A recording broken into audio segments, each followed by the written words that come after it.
Ellen McCauley at Pray It Off in Syracuse, New York. I not only read the Con Marie books, I think they're incredible. They're fabulous. And you might say, do I have to buy the book, Ellen? You can look her up online. She's got a website. What she asks you to do is the first thing you have to do is, what's your life? What's your destination? Does anyone say, I want to live in a house that's so full of clutter that I can barely walk up the stairs? That's my joy. Or do you say, my joy is visiting my children or my grandchildren or going to the beach or going on a cruise?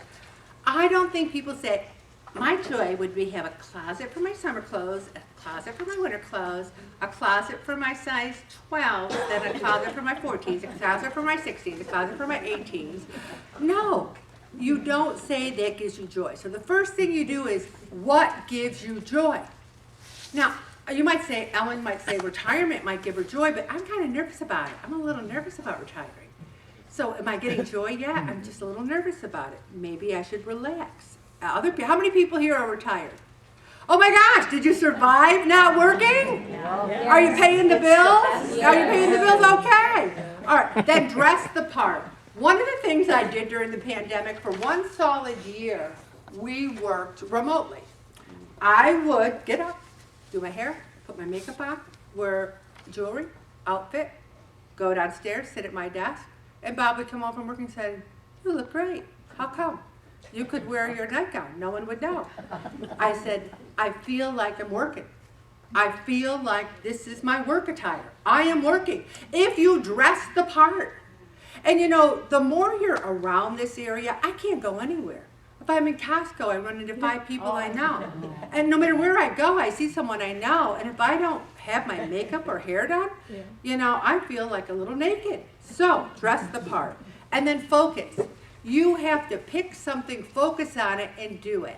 Don't have that pile of clothes sitting in the middle of your living room all summer long and having people go, what's that? Just step around it. No. And then you have to tidy by category. You start with clothes, then you do books, then you do papers, then you do miscellaneous, then you do mementos. And the reason you do mementos the last is because they're the hardest to get rid of, number one.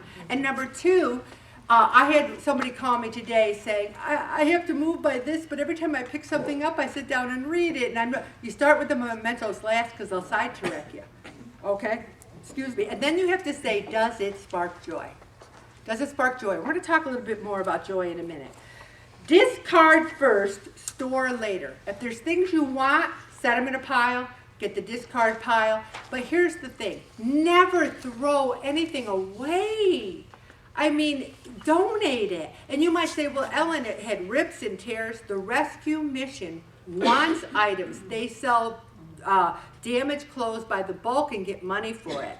So the rescue mission. Also, I took in, Bob went through the closet. We're doing one closet at a time, sweet Jesus. He took in a bag of, coats to Adult Protective Services. And then they came in the next day and said, we already gave away all the coats you brought in yesterday. There are people on the street, there's people, they don't have a coat. So if you have things, United Methodist Church on East Genesee Street, they give clothes away. I like donating to the rescue mission, but they make people pay. Yeah. So, you know, APS, Adult Protective Services, we give things away, and there's women and men. They especially like the bigger sizes, which we might have a few of those around here. Designate a place for everything in your house. I have so many black holes. There are things that I have no idea where they are. I have no idea. Is it a black hole? It has sucked it right up. Pursue ultimate simplicity. I went to a friend's house once for dinner, and I walked in. I'm like, how long have you lived here? She's like, 17 years. I go, well, there's nothing on your walls, and there's nothing on any of your dressers or cabinet or anything. She goes, oh no, I don't like all that clutter. I never was in a more minimalistic place in my life. No photos. I mean, there's a limit. I want to have some paintings on the wall, etc. But if that brought her joy, God bless her. Also, follow your intuition. If you like it, keep it. All right, so I've got a whole list there. Tops, bottoms, dresses.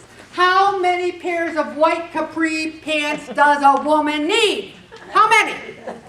My sister must have 19 or 20 pairs of white capri pants. I'm serious. And then when she gets sick of them, she gets them to me. I have a summer closet. I have a winter closet. That's upstairs. Downstairs, I have 2 other closets. Then we have 2 coat closets. You see, when the kids grow up and move away, you can put your stuff in their closet.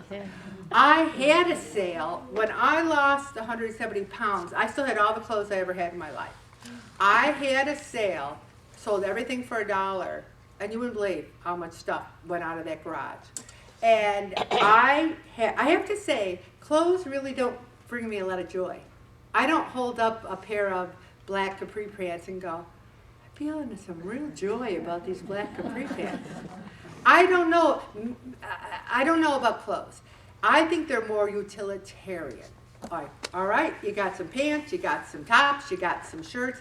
Then when you retire, I want to look decent, but how much clothes do you need when you retire? I know one person who wears the same thing every single day. I'm not going to go to that point, okay? So you need to figure out what you need. Books. I used to be addicted to books, and now I like reading them on a Kindle. If I read a book, I give it to someone else to read. If it's a hard copy book, most of the hard copy books I have are religious or self-help. I like to read those. I do have a couple authors I've collected over the years, but they're worth money now, so I can sell them. Also, CDs. I burned all my CD to a hard drive. I'm talking a lot of CDs. All of them are on a hard drive, and then I backed up that hard drive on the cloud.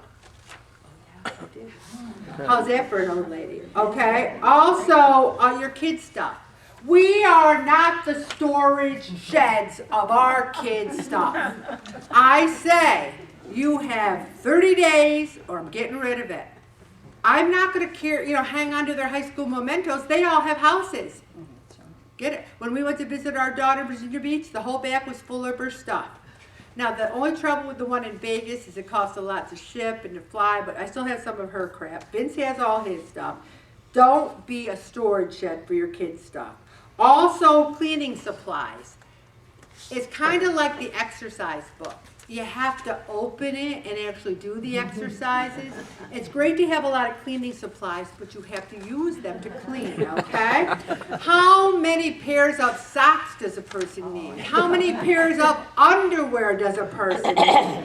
Also, how many gadgets? Some people have an air fryer, an Instapot, a decaffeinated cappuccino thing, a juicer, this. If you have that many things, get a place in your basement or in some pantry area and store them till you use them. If you have spices, I always say if they came over with Marco Polo, get rid of them, okay? You got to go through. Also, this person did KonMari, and she loved it. She talked about finding joy. I have to really think about what of my stuff gives me joy. I got to really think about that. And then a lot of people have shopping guilt. I don't do a lot of shopping. Most of my stuff people give me. Also, figure out emotions. Now, I have trouble with mementos. That's what I'm going to have to deal with. And then it says, fewer things that you love is better than many things that you kind of like. Also, it doesn't matter what others think.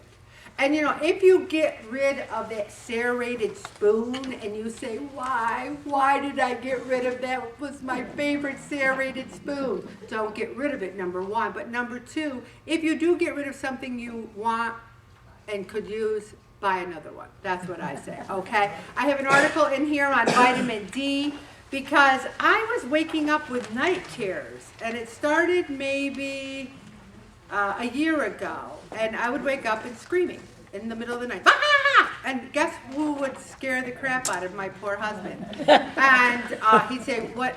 And I go, I don't know. So the doctor said there's nothing wrong with me. I don't have sleep apnea. I have nothing. So I did a little research, and it said a low vitamin D, and what's low for you could be normal for other people could cause night terrors. So I doubled up on the vitamin D and I stopped having them. So then I did a little article on this, and it could support weight loss, some calcium and D. I'm not asking you to over supplement yourself, and a lot of times you can get all the things you need from food, but if you feel logy, if you feel you're at a true plateau, you might want to try and get a little bit more D, and always go to your doctors and get a blood test. Judy, one of my all-time BFFs, Judy F., I try to be anonymous on the blog. She gave me a great recipe for pepper soup. Number one, you've got to like peppers, because it's called pepper soup. So if you don't like peppers, and I'm going to ask everyone to stay with me now, because I know as soon as we start talking about food, we start going down that road. Also, it can be red peppers, it can be yellow peppers, it can be green peppers, it can be whatever the heck you want. And you might say, Ellen, it's got brown sugar in it. A little sugar is not going to kill you. It's the high fructose corn syrup. It's the processed foods. Little natural sugar isn't going to do anything wrong. And you can take this recipe and do whatever you want with it. And I'm going to stop right there, Bobby. And remember I said